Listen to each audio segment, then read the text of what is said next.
সুখ ও সমৃদ্ধিতে ভরিয়ে দেবেন মা লক্ষ্মী। নারী পুরুষ নির্বিশেষে যে ব্যক্তি সকালে উঠে এই 3টি কাজ করেন, মা লক্ষ্মীর আশীর্বাদে তার জীবন ধন্য হয়ে যায়।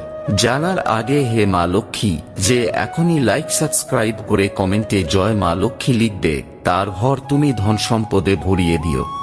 নাম্বার 1, প্রত্যেক বৃহস্পতিবার সকালে উঠেই মা লক্ষ্মীর পাঁচালী শ্রবণ অথবা উচ্চারণ করলে উক্ত ব্যক্তি সকল ধরনের ঋণ ও অভাব থেকে মুক্তি পান।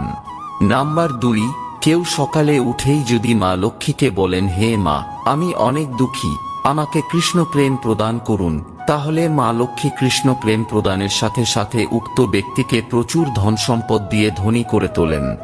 নাম্বার 3, প্রতিদিন সকালবেলা ঘর থেকে বেরোনোর সময় বাবা মাকে প্রণাম করেই ঘর থেকে বেরোনো উচিত।